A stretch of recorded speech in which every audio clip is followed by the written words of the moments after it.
Tout le monde pense connaître l'histoire de Diana et Charles, le mariage de contes de fées, les sourires forcés, les trahisons, le divorce qui a brisé la monarchie britannique devant les yeux du monde entier. Mais des années plus tard, une simple phrase continue d'obséder les fans de la famille royale. Une phrase lancée avec un sourire, une phrase presque drôle. Et pourtant, derrière cette blague se cachait tout le poison, toute la douleur, et peut-être même toute l'histoire de leur relation. « Tu viens emporter les meubles, Charles ?» Cette scène paraît banale, mais quand on comprend le contexte, elle devient glaçante. Parce qu'à ce moment-là, Diana et Charles ne sont déjà plus vraiment un couple. Ils sont deux personnes détruites par des années de silence, d'humiliation et de guerre médiatique. Deux personnes qui ont partagé un palais, mais plus jamais une vraie vie. Et pourtant, ce jour-là, quelque chose d'étrange se produit. Selon Paul Burrell, l'ancien majordome de Diana, Charles arrive sans prévenir à Kensington Palace. Personne ne l'attend. Burrell ouvre la porte et reste figé. Devant lui se tient l'héritier du trône britannique. Pas de cérémonie, pas d'annonce officielle, pas de gardes qui préviennent à l'avance. Charles était simplement en avance pour un hélicoptère. Et il aurait décidé, presque sur un coup de tête, de passer voir Diana. Imaginez la scène. Votre mariage s'est écroulé devant la planète entière. Les journaux parlent de votre couple comme d'un champ de bataille. Le divorce approche et soudain, votre ex-mari débarque chez vous comme si de rien n'était. C'est précisément ce qui rend cette histoire fascinante. Parce qu'on ne parle pas ici de deux inconnus, on parle de l'un des couples les plus médiatisés de toute l'histoire moderne. Un couple qui semblait avoir tout, mais qui vivait en réalité dans un enfer émotionnel permanent. Quand Charles monte les escaliers vers le salon, Diana aperçoit Paul Burrell derrière lui. Et selon son majordome, son regard change immédiatement. Ses yeux s'écarquillent. Elle joue la surprise. Une surprise presque théâtrale. Et là, au lieu d'un silence gênant, au lieu d'une dispute, elle lâche cette phrase devenue mythique. « Je suppose que tu es venu chercher les meubles, Charles. » Et honnêtement, cette phrase est géniale, parce qu'en une seule réplique, Diana réussit plusieurs choses à la fois.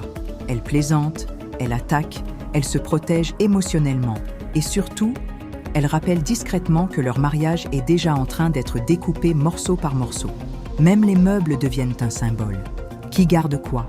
Qui perd quoi? Qui quitte réellement cette vie royale? Et c'est là que cette histoire devient presque triste. Parce que derrière l'humour de Diana, on sent quelque chose de beaucoup plus profond. La peur de perdre sa place, son foyer, peut-être même son identité. Il faut se souvenir d'une chose. Quand Diana épouse Charles en 1981, le monde entier croit assister à une histoire d'amour parfaite.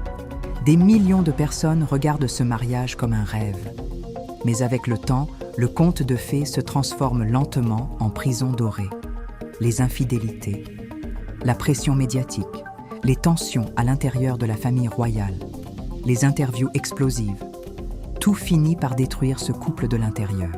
Et quand la séparation est officiellement annoncée en 1992, le monde comprend enfin que derrière les couronnes se cachent des êtres humains profondément malheureux.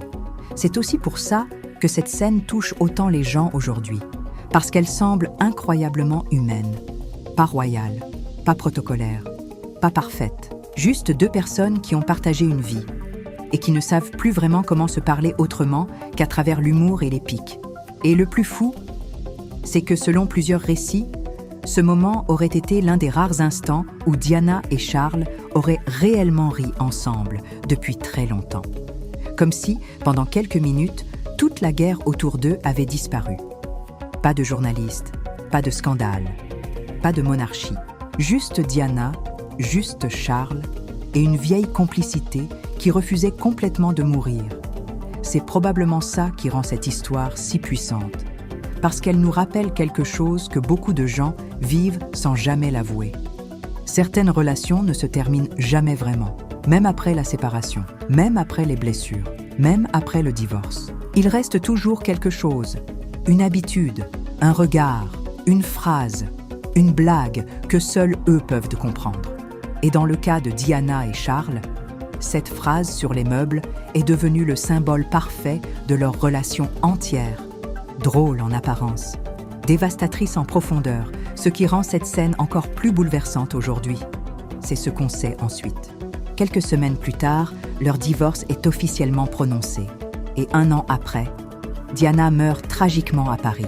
Ce simple échange devient alors beaucoup plus qu'une anecdote. C'est l'un des derniers souvenirs légers entre eux. L'un des derniers moments où ils semblent presque normaux. Et peut-être que c'est précisément ce que les gens n'arrivent pas à oublier. Parce qu'au fond, malgré les titres, malgré les scandales, malgré les palais, l'histoire de Diana et Charles ressemble à beaucoup d'histoires humaines. 2 personnes qui se sont aimées, qui se sont détruites et qui ont continué, malgré tout, à garder une forme étrange d'attachement. Et aujourd'hui encore, des décennies plus tard, une simple phrase continue de résumer toute cette tragédie mieux que n'importe quel documentaire. « Tu viens emporter les meubles ?» Comme quoi, parfois, les phrases les plus simples sont celles qui racontent les histoires les plus douloureuses. Et vous pensez que Diana plaisantait vraiment ce jour-là? Ou qu'il y avait derrière cette phrase beaucoup plus de douleur qu'elle ne voulait le montrer? Dites-moi ce que vous en pensez dans les commentaires. Et surtout, restez jusqu'à la prochaine vidéo, parce que certaines histoires de la famille royale cachent encore des vérités que le public n'a jamais vraiment comprises.